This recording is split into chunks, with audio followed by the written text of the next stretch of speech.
आज मैंने ऐसा पक्षी देखा जो खुद के बच्चों के लिए अपनी जान भी देने के लिए तैयार था। तो चलिए आपको ये बताता हूँ ब्लॉग में। एक साल में 1 मिलियन फॉलो कंप्लीट करने का चैलेंज है। आज डे 120। अस्सलाम वालेकुम गाइस, मेरा नाम है जीशान, मैं हूँ भीलवाड़ा से। सुबह सुबह उठने के बाद मैं रहता हूँ काम के लिए रेडी। आज मैं साइड पे चलना था, चलिए साइड के लिए निकलते हैं। सीधा पहुंच जाता हूँ मैं लिफ्ट के अंदर। मुझे और फरहान को बोर्ड चौथी मंजिल पहुंचाने आया, तो बोर्ड वो लोडिंग कर लेते हमने लिफ्ट के अंदर। और फरहान यहाँ फंस के मस्ती कर रहा था और इसको देखने के बाद मैं तो हंस रहा था। इधर की साइड पड़ रहा है। तो चौथा फ्लोर हमारा आ चुका था। पीछे देखा तो लिफ्ट भी हमारी खुल चुकी थी। तो अंदर आकर हमने वैसे सारे बोर्ड समा दिए और मशीन वशीन लेने के बाद में चढ़ गए बोर्ड लगाने। और एक बोर्ड लगाया तो देखा तो भाई मशीन ही खराब हो चुकी थी।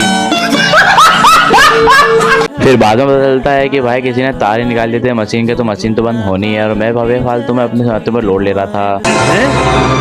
क्या ये क्या बक रहे हो मादरचोद। फिर मशीन का तार लगाया मैंने तो भाई मशीन चलने लगी। और मशीन चलने लगी तो चलो काम वापस कंटिन्यू करते हैं। काम जारी रखा मैंने टोटली। और पूरे बोर्ड वोर्ड लगाने के बाद में भाई साहब थोड़ी सी खिड़की की तरफ जागा तो भाई यहाँ एक कबूतर बैठा था जो अपने बच्चों के लिए खुद की जान देने के लिए भी तैयार था। वो कहीं भाग भी नहीं रहा था। बहुत भगाने की कोशिश करी, जब जाके भागा, लेकिन हम इसके बच्चों को कोई भी नुकसान नहीं पहुंचाएंगे, ये फर्जी का डर रहा है। इसको देखते हुए हमने टोटली सारा हॉल का बोर्ड वोर्ड लगा दिए थे। और इसके बोर्ड लगाने के बाद में हम चलते हैं इस गली के अंदर, जिस गली के अंदर हमारे को बोर्ड लगाना स्टार्ट करना है। तो चलिए काम करते हैं हम कंटिन्यू। काम जारी रखते हुए हमारा हेल्पर सीट काट काट के मुझे दे रहा था और मैं यहाँ लगा रहा था फटाफट। और इसने एक सीट काट रहा था और एक सीट पहले मेरे हाथ में है। और शाम के 6 बज चुकी थी तो हमारे हेल्पर ने सारी मशीनें वो नहीं समेट ली। और इनको समेटने के बाद में भाई हमको छुट्टी करनी है क्योंकि आज 6 बज चुकी है। हम दोनों ने मिलकर सारा सामान समेटे और छुट्टी कर ली। छुट्टी करने के बाद हाथ मुंह धो हो गया मैं तो बिल्कुल रेडी। और रेडी होने के बाद मैं सीधा आ गया था मैं घर पर। घर पर आने के बाद में नहा धो हो गया तुम्हारा भाई रेडी। और खाना वाना भी मैंने खा लिया था। और चलो दोस्त तो बुला रहे हैं तो चलिए रोड पर चलते हैं दोस्तों के पास। फिर मैं आता हूँ सीधा रोड पर। रोड पर आने के बाद मेरी हो जाती है फारूक के साथ लड़ाई मजाक वाली। और ये तो सुलझनी है एक नए दिन। और फिर फैजान भाई हमारा ब्लॉग बना रहे थे आज। और फैजान भाई हमारा ब्लॉग बना रहे तो सब भाइयों से मिलाएंगे। तो हमारा थोड़े से भाई यहाँ पर भी खड़े हैं तो मिलाते हैं आपको राजा भाई और शूटर भाई से। शूटर भाई व्यवहारिक में अच्छे इंसान और राजा भाई भी थोड़े बहुत अच्छे हैं। और नारू भाई को तो शर्म आ रही है, तो इनकी शर्म देखते हुए मैं फारूक और फैजान आए थे मोहल्ले में। और ब्लॉग को करता हूँ यही एंड। मिलता हूँ नेक्स्ट ब्लॉग में। अपने भाई को फॉलो कर लो। बाय।